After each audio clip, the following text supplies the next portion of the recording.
This is the 8th green day in a row for the S&P, and we have a lot of news to share with you here in this video. Economic data, comments from Trump around trade, all kinds of different things. But here's what I want to tell you. Today in after hours, any moment now, you're going to be getting earnings from Apple and Amazon. That is massive. But tomorrow morning, you're going to be getting the non-farm payrolls report and the unemployment rate, which is also massive in determining whether or not we're slipping into a recession. So the next 24 hours are going to be extremely volatile, and I am still waiting on a pause on China tariffs. I think that's part of the reason why markets have had 8 green days in a row. We're all kind of waiting for this. Now, at the same time, bearish investors via the AI investor sentiment survey that came out this morning, well, this is going to shock you because I was shocked when I seen this, considering the S&P has rallied 16% from the lows. Bearish investors just hit the highest level you've seen since like the beginning of April. I mean, April 7th, when you were down 21% from all-time highs, like we are more bearish now than we were then, which means one of two things is coming. I'll explain that throughout this video. But first, before we get into all of this information, hit that like button and subscribe to the channel because they are both free 99, cost you absolutely nothing, and helps you stay more informed and make more money in your trading and investing. Now, before we get into all of the headlines today from Trump around trade, what's also moving markets, important to remember, this morning we had challenger job cuts that came in well below expectations. The expectation was 290,000. We came in at 105,000. That's great news because, I mean, the challenger job cuts were at getting close to like '09 peaks, right? Global, great financial crisis like levels. That plummeted, so that's good. But initial jobless claims came in at 241,000. The expectation was 224,000. So definitely looks like there is some weakness there in the labor market, which is a problem because tomorrow we're going to get the non-farm payrolls and the unemployment rate. Unemployment rate is expected to stay steady at 4.2%. Non-farm payrolls are expected to come in at about 130,000. There's a chance that tomorrow's non-farm payrolls could look really bad. And that's a problem because, yeah, we just had negative Q1 GDP. If the labor market starts to give way, then you really have recession fears. Kind of like 2022, right?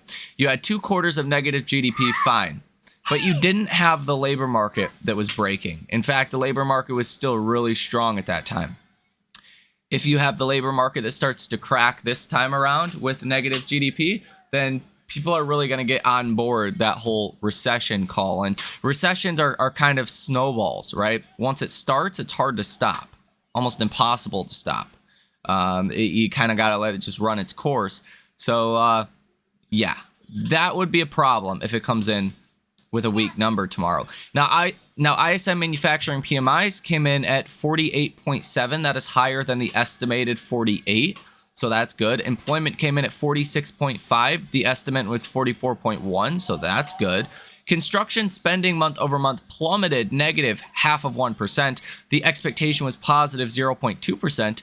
ISM manufacturing new orders came in at 47.2. The estimate was 44.3. And ISM manufacturing prices actually came down to 69.8 versus the expected 70.3. So kind of across the board, the ISM manufacturing data today actually came in about as good as you could have expected it to. Now, keep in mind, we also have Amazon and Apple earnings today in after hours. I've been saying this since the tariffs were announced on Liberation Day. Okay.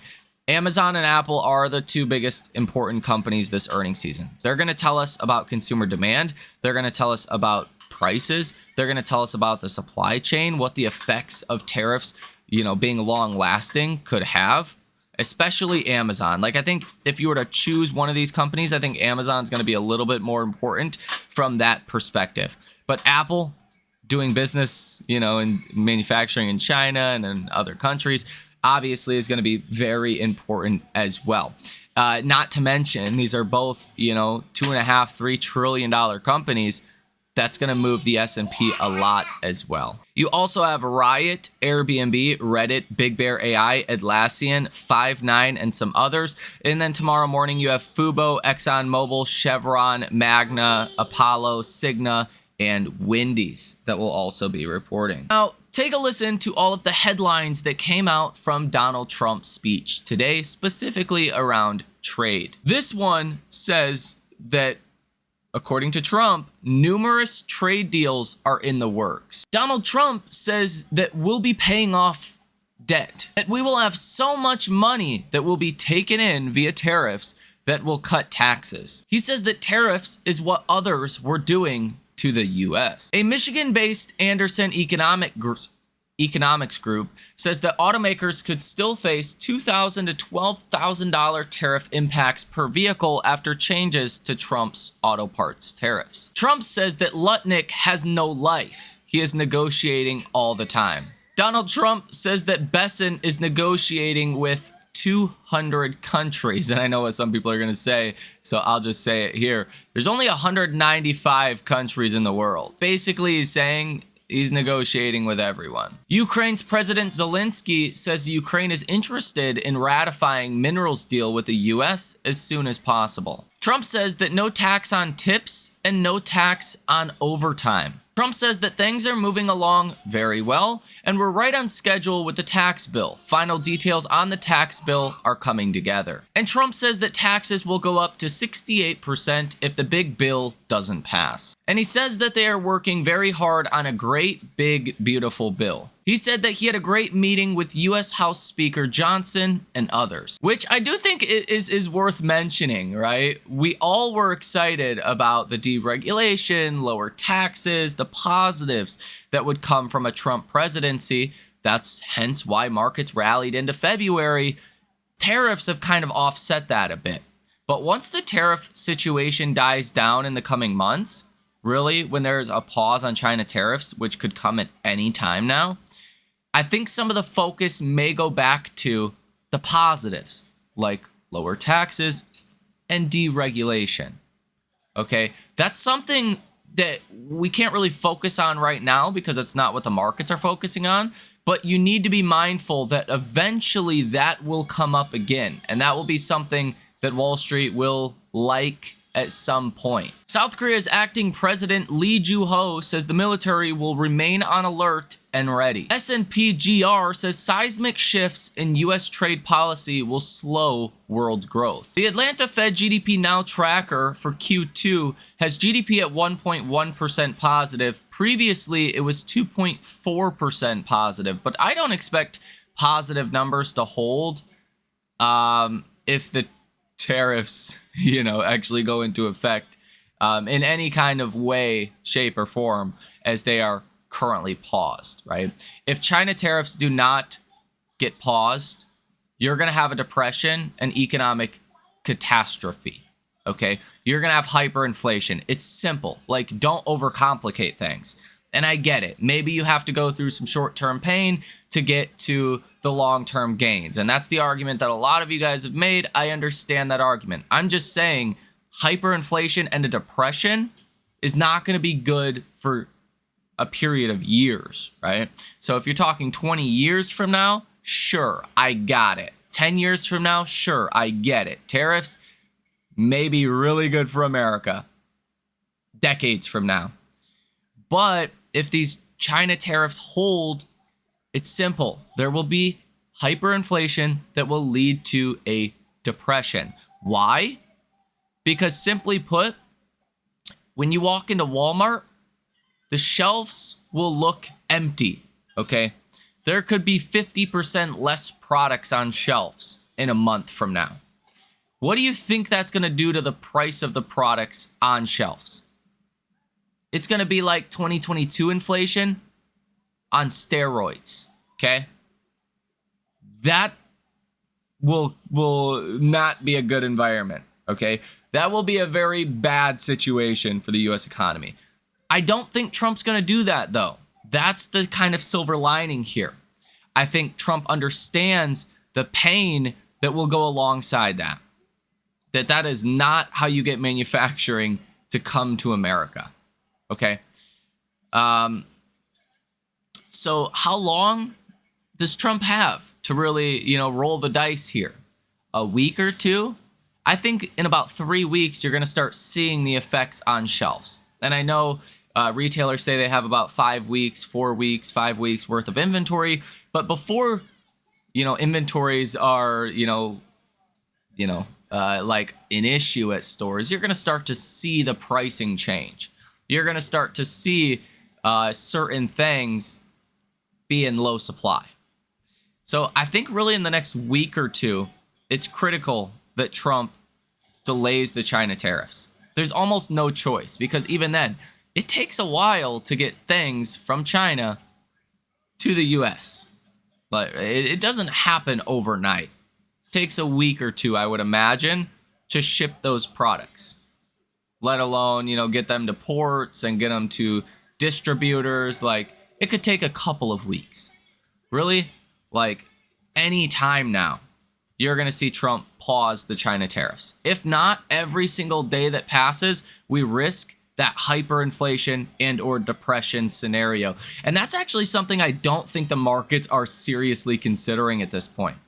Like, the effects of not having things on shelves would be massive. Would be a huge, huge problem. So keep that in mind. It's kind of the worst case scenario of what could happen if Trump doesn't want to pause China tariffs. Because let's be honest, I don't think you're going to get much negotiations out of China until the tariffs are paused. So in that scenario, yeah, Q2 GDP is not going to be positive if that worst case scenario happens. Now, Venezuela asked their Chinese officials to step up oil purchases. And China is going to seek renegotiated terms on its Venezuela oil contracts. And the US is weighing easing NVIDIA chip curbs on UAE as Trump plans a visit.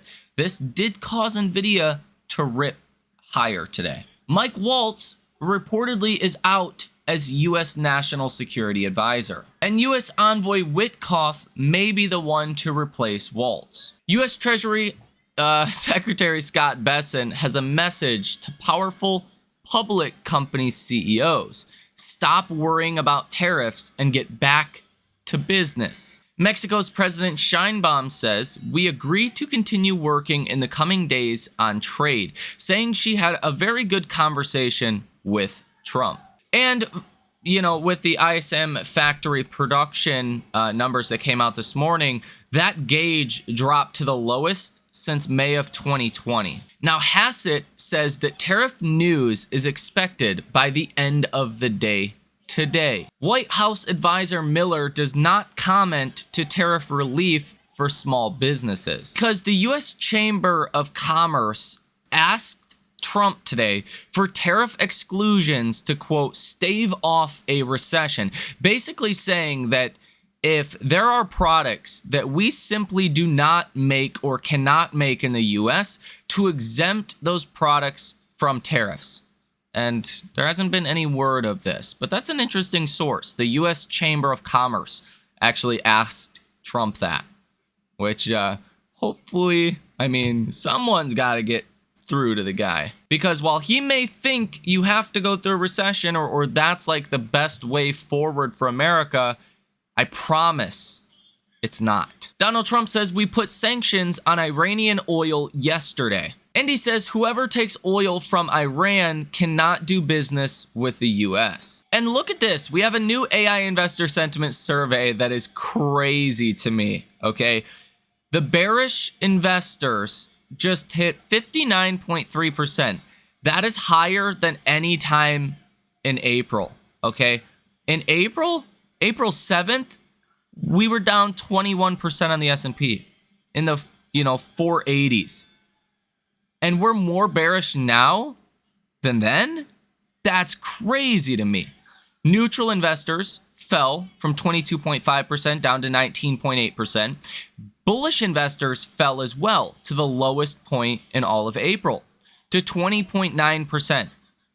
Guys, something weird is happening here. Like, People are very negative. Very negative. I don't know, like, when the last time we've seen anything like this was. I've never seen anything like this.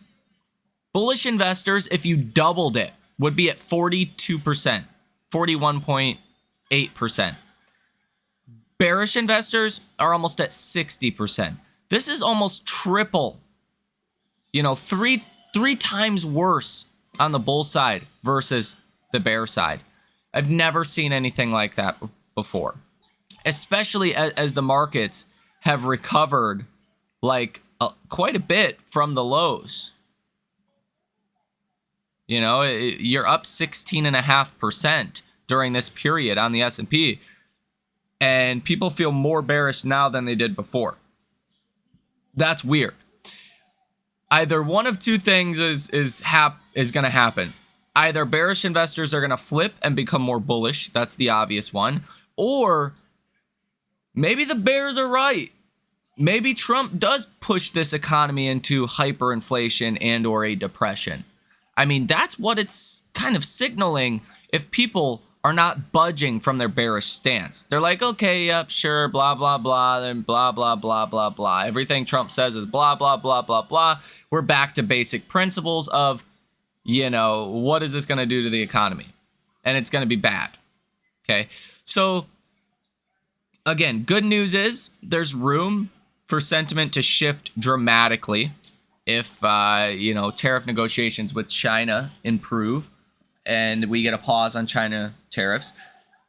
Again, bad news is maybe this is kind of a leading indicator to more pain. Let me know your thoughts on that down below in the comment section.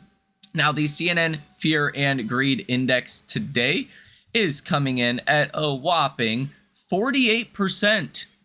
Investors are now neutral for the first time in a long time. Okay? Yeah.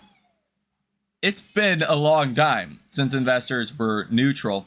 Yesterday, you were at 35, so that's a 13-point jump just today alone.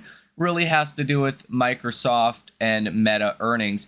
Market momentum, extreme fear. Stock price strength, extreme fear. Stock price breadth is greed. Put and call options is fear. Market volatility is neutral. Safe haven demand in extreme greed. And junk bond demand currently in greed. If we take a look at the percent of stocks trading above their 50-day moving average, coming in today up 2.88%.